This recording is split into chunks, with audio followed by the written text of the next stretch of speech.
Hello guys, how are you? I'm Hardeep Singh. Welcome back to your own YouTube channel. IELTS updates and recent exams. For more updates related to recent IELTS exam writing test topics, listening, reading, practice test, and speaking, you got guesswork. Please, guys, participate in everyday listening and reading practice test to achieve your desired band score in your actual IELTS exam. Please hit the like and subscribe button. Press the bell icon for the upcoming notifications. Don't forget like, subscribe and share my YouTube channel and my Facebook page, IELTS updates and recent exams. Now turn to part 1. You will hear a police detective questioning Mrs. Jones about a crime. Look at questions 1 to 5 on the form now.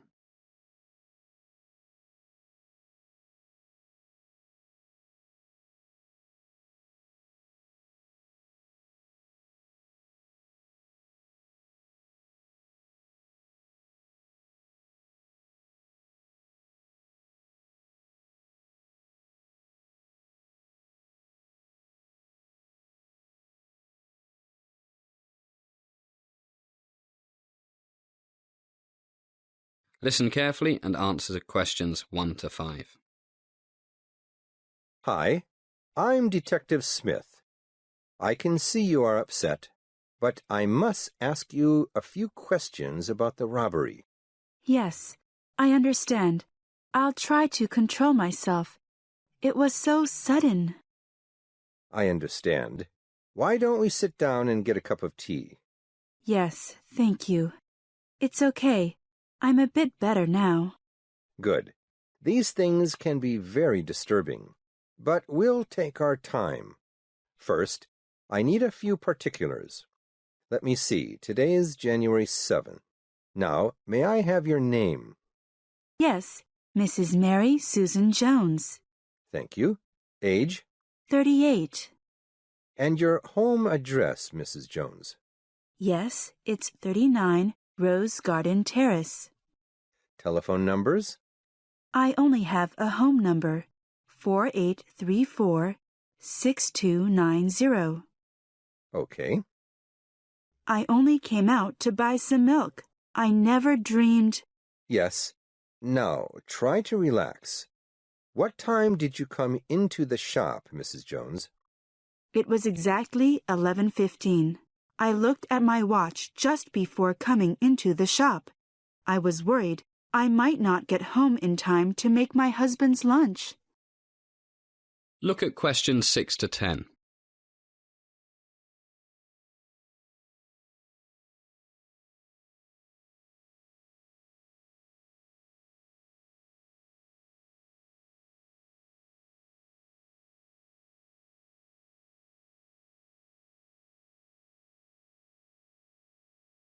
Now listen to more of the conversation between the police officer and Mrs. Jones, and answer questions 6 to 10.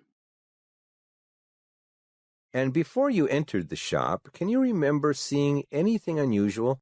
No, but as soon as I came in, this man walked out very quickly, nearly pushed me over. Then I saw poor Williams, the owner. I'm so glad he's not badly hurt. No, just a bump on the head. Now, this man you saw, could you say how tall he was? Well, I only came up to his shoulder, and I'm 5'4", so he must be about, I don't know, 6 feet. And you're not wearing high-heeled shoes? So yes, that's about right. But we have to use the metric system now, so that makes him about 180 centimeters. Did you see his face? Not really. I didn't look up. I was so annoyed. But I do know he was wearing a black hat. I saw it as he was walking out of the door. One of those things cowboys wear. Did you notice what color hair he had? I didn't really see it, what with his hat, and me trying to keep my balance. What about the rest of his clothes? He had a jacket on. I think it was dark blue.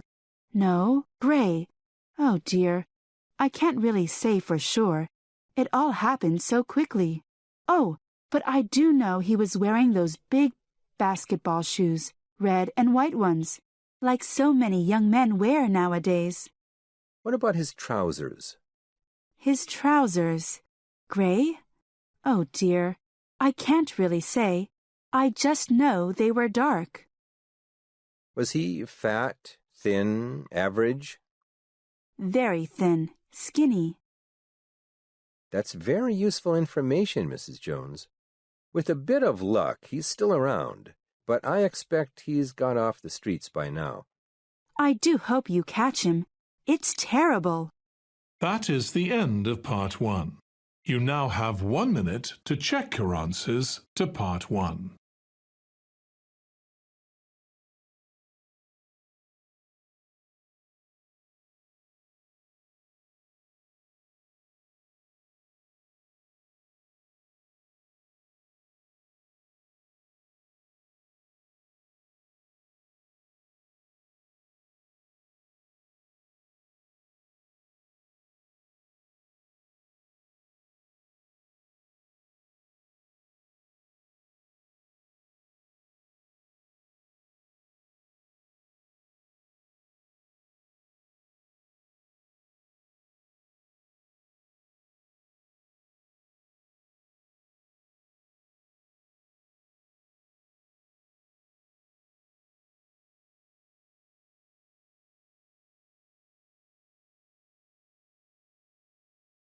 Part 2.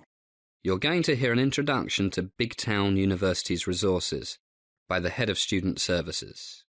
First, look at questions 11 to 15.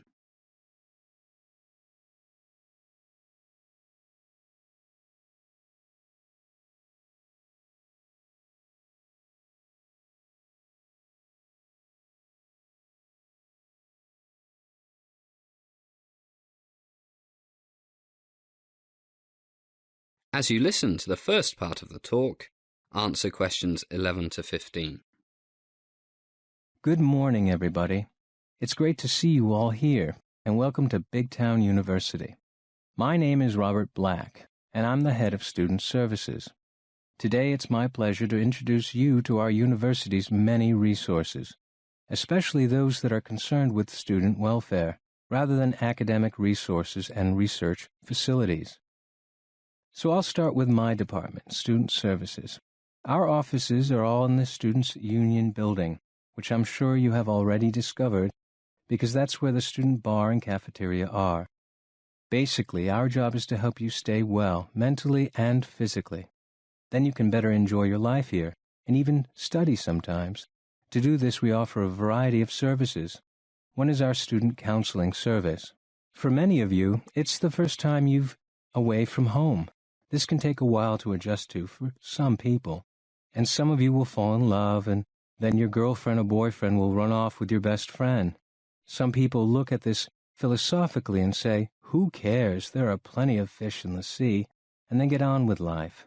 But a few will think it's the end of the world and get depressed. Then there's the pressure of your schoolwork, which usually affects not the less clever or the most hard-working students, but those who don't manage their time properly and leave everything to the last minute.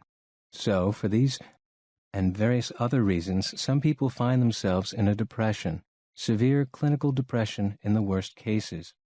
Now, it's very common for people suffering from depression to be reluctant to seek professional help.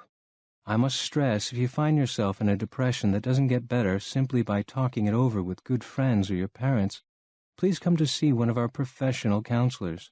They have a lot of experience in helping people get through depressions. As with all our offices, they are open during normal office hours. That's 9 to 5. But in cases of emergency, one of them is on call 24 hours a day. You can see the Student Services emergency number on the first page of your student handbook. Now look at questions 17 to 20.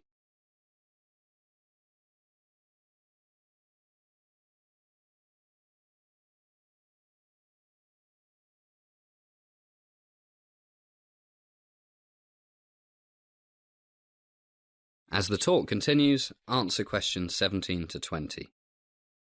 Well, I do hope my talking about depression hasn't made any of you feel depressed. Another one of our services is the Student Housing Office. I won't say much about this because most of you will have already dealt with the office, either to arrange accommodation in a student residence or to help you find somewhere to live off campus. We have a database of off-campus housing that is updated almost daily, so if any of you are still looking, then please drop in. Now, what about fun? As you can read in the handbook, the Students' Union has dozens of clubs: chess club, Chinese club, French club, choir, conservative club, liberal club, the Green Club, which works very closely with the university maintenance department, as well as other environmental groups.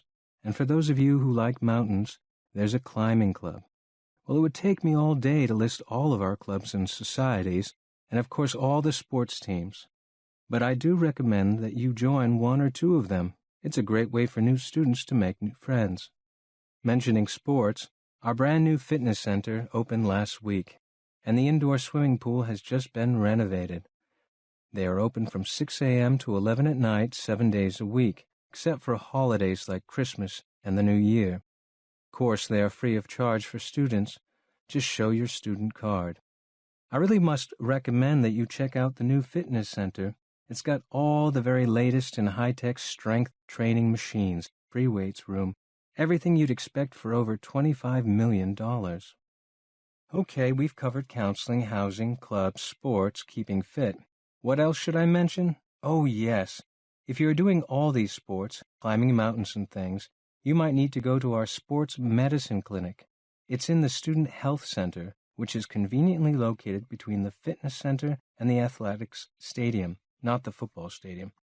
People play games and exercise 7 days a week, so the clinic is open 7 days a week, from 9 a.m. to 6 p.m. The regular medical services in the Student Health Center are open from 8 a.m. to 9 p.m., although there's always a nurse on duty for emergencies. Treatment is free only if you have registered with the provincial health plan, so make sure you take your health plan card with you if you have to see the doctor. Well, I think I've covered enough for now. I won't talk about the library or the teaching facilities, because you'll soon learn everything you need to learn when classes start on Monday. Thank you, and good luck to you. That is the end of Part 2. You now have 30 seconds to check your answers to Part 2.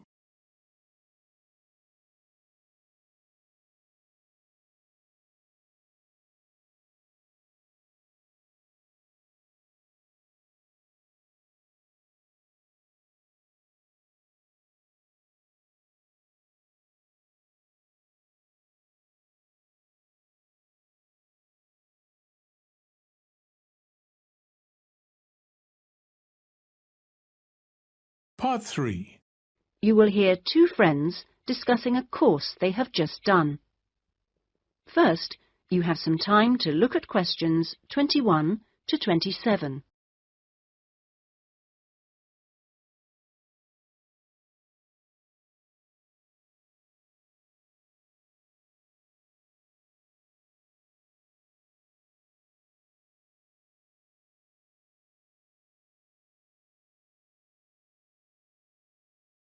Now listen carefully and answer questions 21 to 27. Oh, Ben, I just remembered I never filled in that form for Nick. Ah. Did you do it? The course feedback form? Yes. If you want, we can do it together. I've got mine here. Is that okay? Yeah. Okay. Let's have a look then. What do we have to do? Let's fill in the top first. Let's see. Course code. It's communication in business. Okay. Communication in business. I do know that, but what's the code? CB16 something. CB162, isn't it? That's it. Okay. And dates. When did we start? I remember my birthday's on May 4th, and it was the day after. It must have been May 5th. Gosh, doesn't seem that long ago, does it? No. And we finish at the end of this week on Friday, so that's July 15th. 16th. Oh. Monday was the 12th. Yeah. Right, that was the easy bit. Now, let's have a look. Please give your comments on the following aspects of the course. Okay, what's the first one? Oh, course organisation. What do you think? Clear. It was, wasn't it? Yeah, I think the organisation was clear. Okay, anything else for course organisation? It was a good thing he gave us the course outline at the beginning in the first session. That was useful, so I'll put that down, shall I? Yeah. Now, going on to suggestions for improvement, one thing that wasn't so good, I think we could have done a bit more work at the beginning. I mean, at the beginning it seemed dead easy. Yeah. I thought it was going to be really easy, and then all of a sudden in the second half of the course, we got a whole load of work. Yeah. Reading to do and essays and things. Yeah, it'd be better if it was more even. Okay, now, course delivery. Does that mean teaching? Yeah, I suppose so. Well, what I thought was really good on this course was the standard of teaching. Actually, I mean, some of the teachers were better than others, but the standard generally was fine. Much better than other courses I've been on. Yeah, I agree. Let's put that then. Okay. What about suggestions for improvement? I didn't think it was all that wonderful when we had great, long group discussion sessions that went on for hours and hours. Right. I don't mean we shouldn't have group discussions, just that they shouldn't go on too long. Before you hear the rest of the discussion, you have some time to look at questions 28 to 30.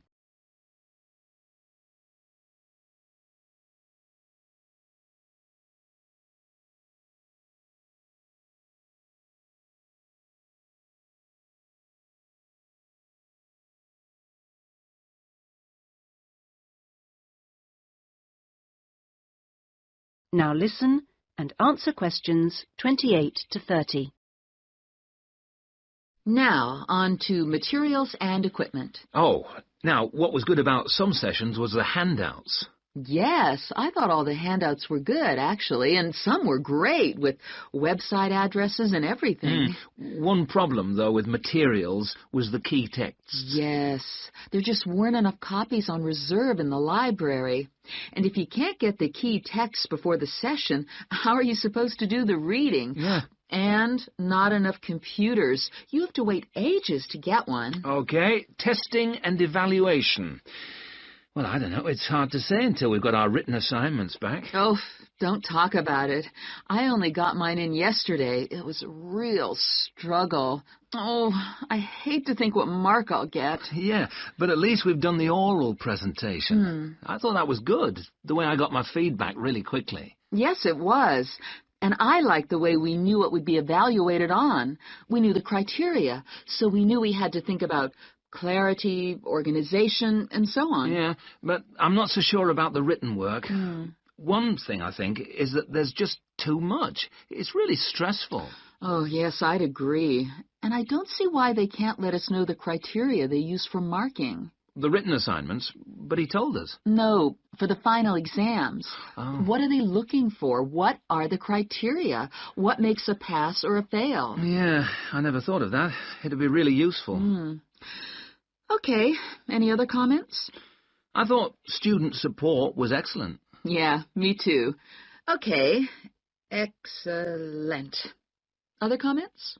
No, I can't think of anything else. Nor me. Okay, so that's done. Thanks, Ben. No, thank you. That is the end of part 3. You now have 30 seconds to check your answers to part 3.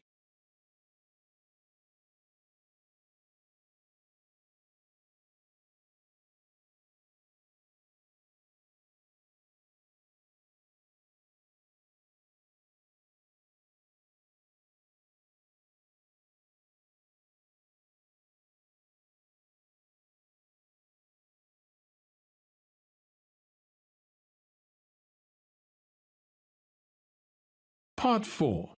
You will hear a student giving a presentation about a project on household waste recycling. First, you have some time to look at questions 31 to 40.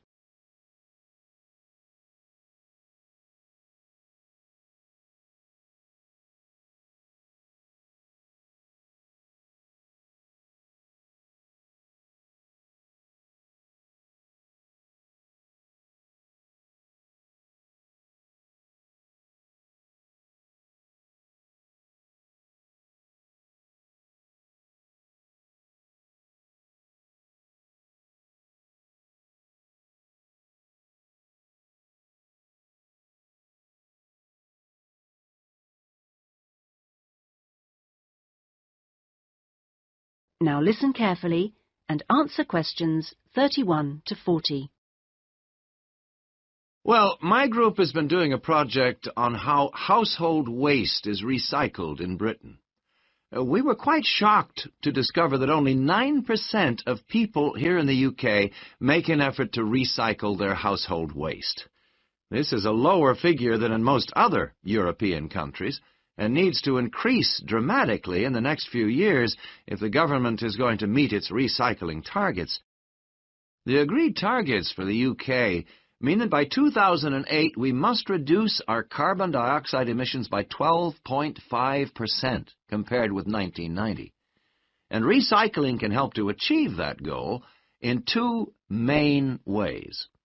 The production of recycled glass and paper uses much less energy than producing them from virgin materials, and also recycling reduces greenhouse gas emissions from landfill sites and incineration plants.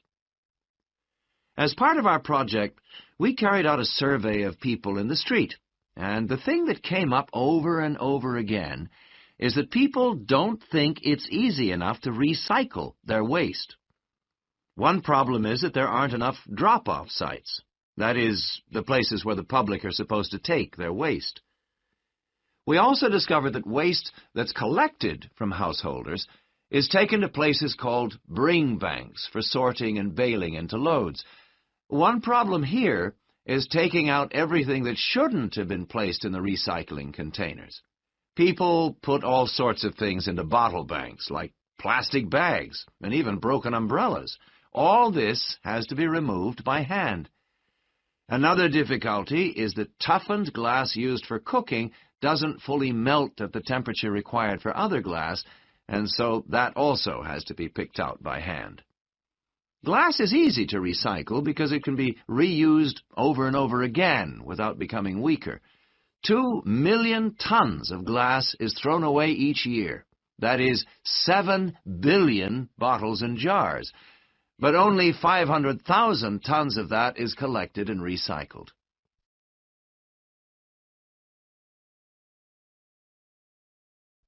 Oddly enough, half the glass that's collected is green, and a lot of that is imported, so more green glass is recycled than the UK needs. As a result, new uses are being developed for recycled glass, particularly green glass. For example, in fiberglass manufacture and water filtration.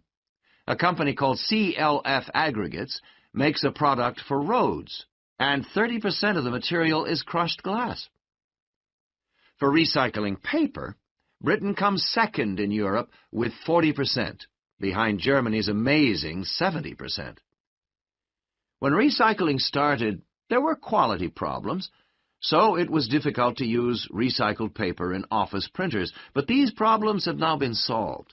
And Martin's, based in South London, produces a range of office stationery which is 100% recycled, costs the same as normal paper, and is of equally high quality. But this high quality comes at a cost in terms of the waste produced during the process. Over a third of the waste paper that comes in can't be used in the recycled paper, leaving the question of what to do with it. One firm, PaperSave, currently sells this to farmers as a soil conditioner, though this practice will soon be banned because of transport costs and the smell, and the company is looking into the possibility of alternative uses. Plastic causes problems because there are so many different types of plastic in use today, and each one has to be dealt with differently. Packrite recycles all sorts of things, from bottles to car bumpers, and one of its most successful activities is recycling plastic bottles to make containers which are used all over the country to collect waste. The Save a Cup scheme was set up by the vending and plastics industries to recycle as many as possible of the 3.5 billion polystyrene cups used each year. At the moment, 500 million polycups are collected, processed, and sold on to other businesses such as Waterford, which turns the cups into pencils, and Johnson & Jones, a Welsh-based firm, which has developed a wide variety of items, including business cards. Well, to sum up, There seems to be plenty of research going on into how to reuse materials. But the biggest problem is getting people to think about recycling instead of throwing things away. At least doing the research made us much more careful. That is the end of part 4.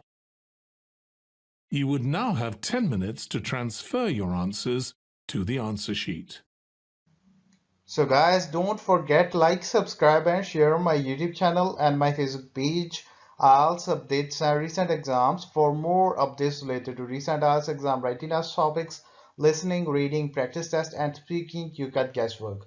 Please guys, participate in everyday new IELTS listening and reading practice tests to achieve your desired band score in your actual IELTS exam. For more IELTS material, visit my official website www.ieltsupdatesandrecentexams.com. The link is given below in the description. If you need PDF files of latest IELTS material, then please join my Telegram channel. So guys, please write your score below the comment section.